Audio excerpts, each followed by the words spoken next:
नमस्कार, जनवार्तामध्ये आपलं सगळ्यांचं स्वागत।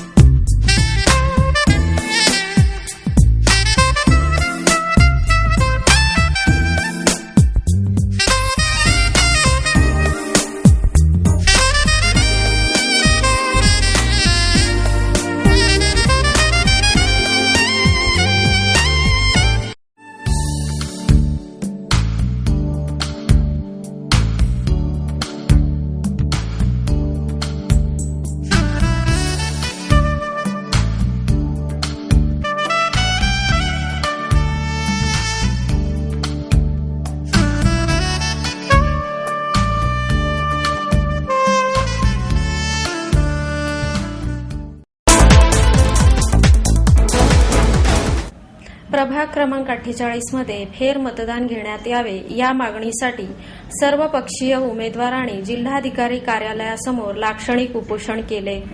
16 फेब्रुवारी रोजी पुणे मनपा निवडणुकीत अनेक प्रभागात मतदान यंत्राचा तांत्रिक गैरवापर झाला आहे।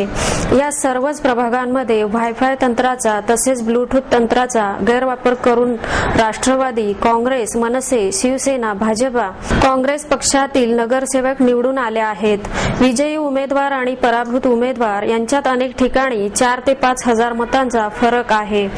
यावेळी शिक्षण मंडळ अध्यक्षा संगीता तिवारी, काँग्रेसच्या उमेदवार तृप्ती देसाई, अप्पा धावणे, रवी तिवारी, प्रशांत तुपे, किरण बारटक्के आदी कार्यकर्ते व पदाधिकारी उपस्थित होते।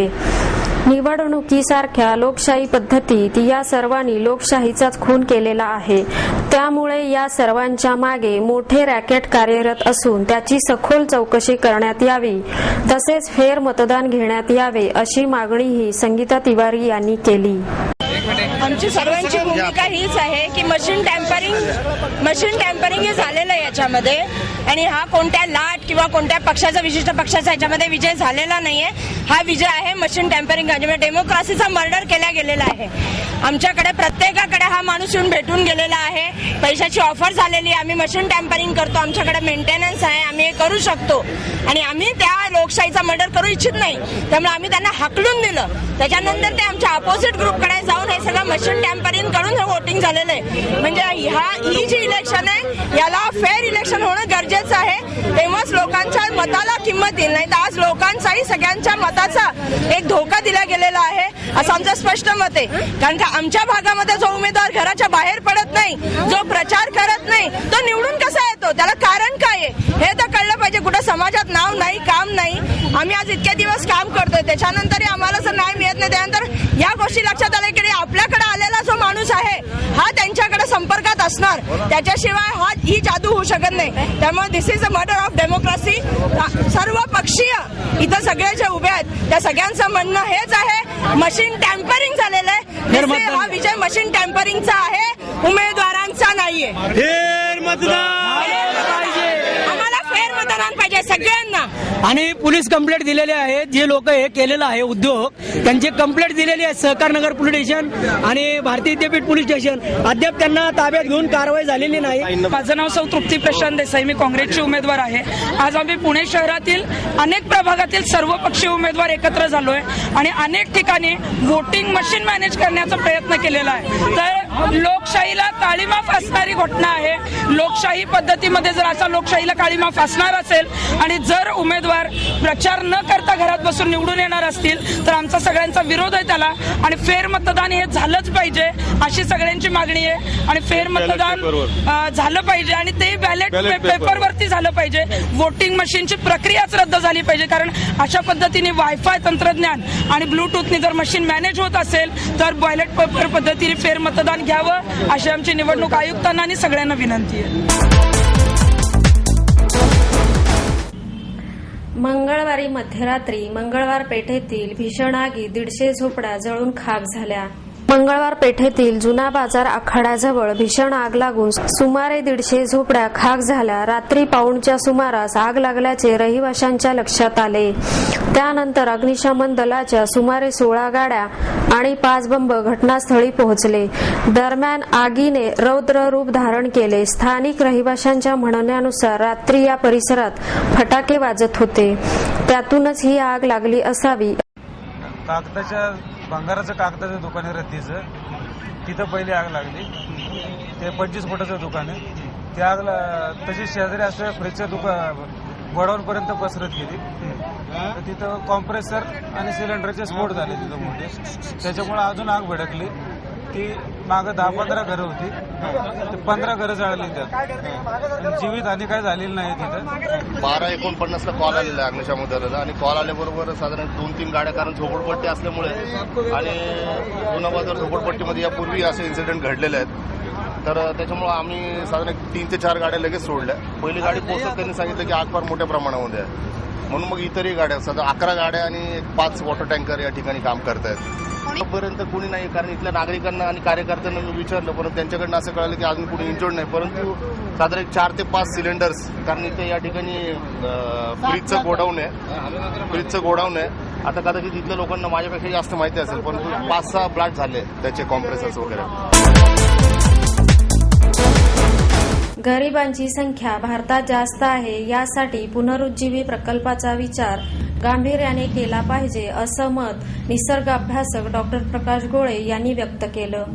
किर्लोस्कर आणि वसुंधरा क्लब यांच्या संयुक्त विद्यमाने आयोजित 6व्या किर्लोस्कर वसुंधरा आंतरराष्ट्रीय चित्रपट महोत्सवात आज डॉक्टर प्रकाश गोळे यांना वसुंधरा जीवन गौरव पुरस्कार महोत्सवाच्या निमंत्रक आरती किर्लोस्कर यांच्या हस्ते प्रदान करण्यात आला.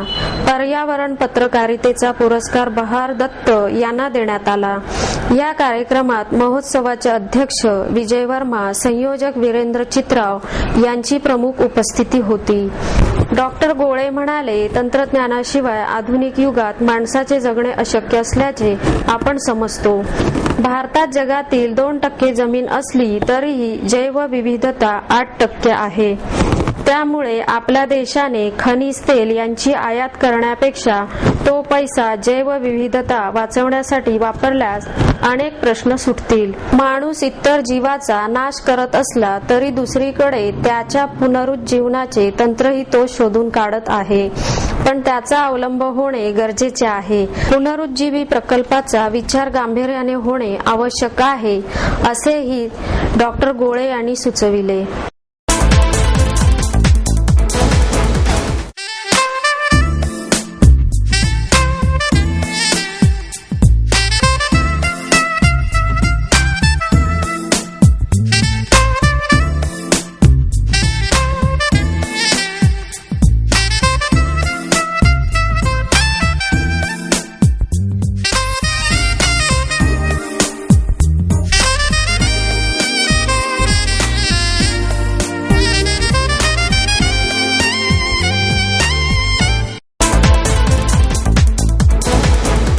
कंत्राटी कामगारांच्या विविध मागण्यांसाठी महाराष्ट्र वीज कंत्राटी कामगार संघाच्या वतीने धरणे आंदोलन करण्यात आले. कंत्राटी कामगारांवर नियमित कर्मचाऱ्यांची कामे लादून वेतन मात्र अत्यल्प दिले जाते. या आधारावर कंत्राटी कामगार कायद्याचे निर्मूलन करून या कामगारांना कायम सेवेत समाविष्ट करण्याची मागणी आम्ही शासकीय यंत्रणेकडे केली आहे.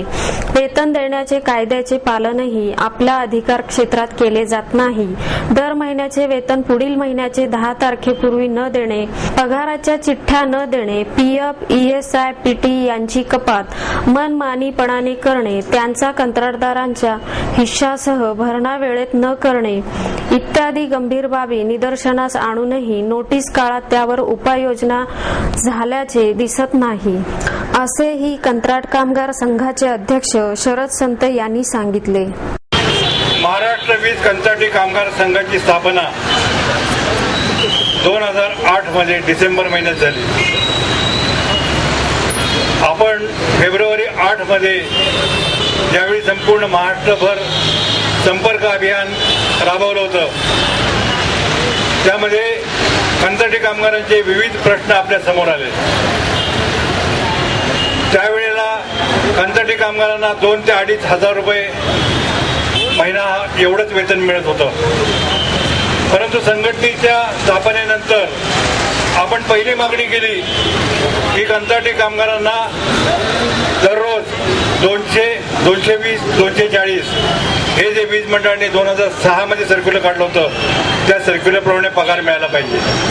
सुरुवात आपण 240 रुपये पगार देण्यात केलेली आहे.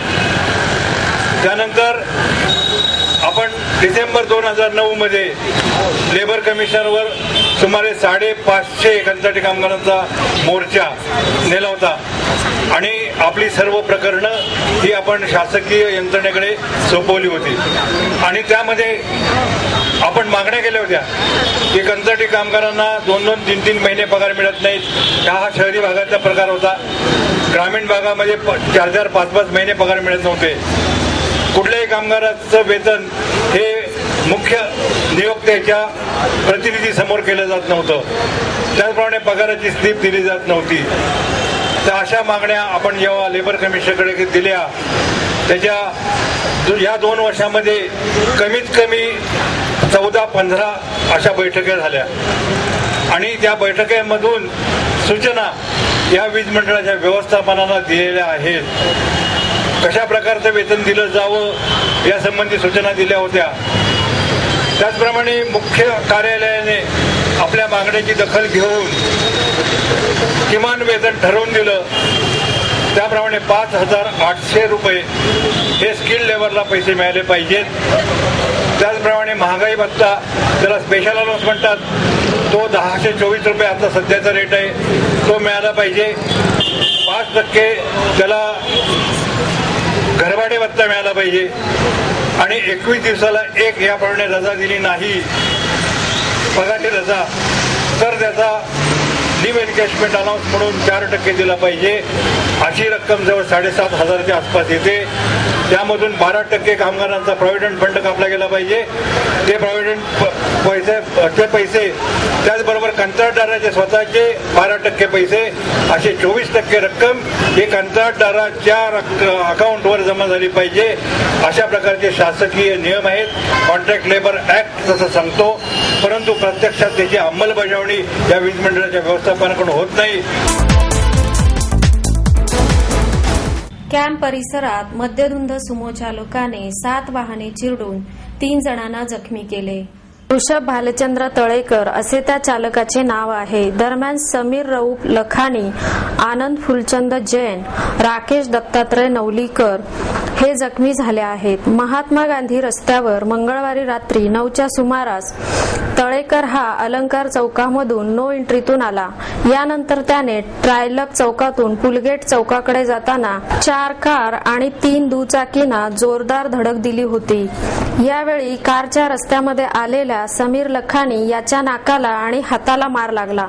त्याचप्रमाणे आनंद जैन आणि राकेश नवलीकर यांनाही वाहनाच्या धडकेत जखमा झाल्या आहेत. यावेळी महात्मा गांधी रस्त्यावर आहार हॉटेलजवळ त्याला नागरिकांनी अडवले. गाडी थांबल्यावर त्याला पकडून नागरिकांनी त्वरित लष्कर पोलिसांच्या ताब्यात दिले आहे. या प्रकरणी लष्कर पोलीस ठाण्यात रात्री उशिरापर्यंत गुन्हा नोंद करण्याचे काम सुरू होते. याविषयी लष्कर पोलीस ठाण्याच्या वरिष्ठ पोलीस निरीक्षक सुषमा चव्हाण म्हणाल्या की तळेकर हा मुंबईहून प्रवासी भाडे घेऊन आला होता. पुण्यात तो परत चालला असताना त्याने नो एंट्रीतून येऊन एकूण 7 गाड्यांना उडवले आहे. दरम्यान त्याला पकडल्यानंतर तळेकरने मद्यसेवन केल्याचे निदर्शनास आले आहे.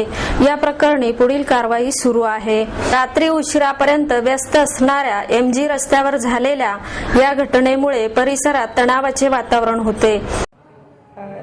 ये एक्सीडेंट ऐसा हुआ है कि जो ड्राइवर है कार ड्राइवर ऋषभ भालचंद्र तड़ेकर इसकी इंडिगो कार है और वो बॉम्बे से यहाँ पैसेंजर को लेके आया था और यहाँ पैसेंजर छोड़ने के बाद वो वापस बॉम्बे जा रहा था. तो उस दौरान उसने पैसेंजर छोड़ने के बाद कहा तो दारू कंज्यूम किया और बाद में वो वापस जाने वो कोहिनूर चौक में आया. कोहिनूर चौक में उसने राइट टर्न दिया जो नो एंट्री में गया और उधर सामने से जो 4 कार और 3 टू व्हीलर्स गाड़ी को उसने उड़ाया है और 3 लोग इंजर्ड हुए हैं. बाकी किरकोल इंजर्ड है वो सब। हादसे का तो कुछ कारण सामने अब तक तो नहीं आया, तहकीकात चालू है। गुना हम दाखिल कर रहे हैं अभी वो जो एक्यूज है उसको भी मेडिकल के लिए भेजा है ससून हॉस्पिटल। वो आने के बाद पूरी जानकारी लेके हम आगे की कार्रवाई करेंगे। विनोदाला पोषक असणारे गुण महिलांमध्ये असल्यामुळे महिलांचा विनोद अधिक कसदार होतो, असं मत प्रसिद्ध लेखिका मंगला गोडबोले यांनी व्यक्त केलं।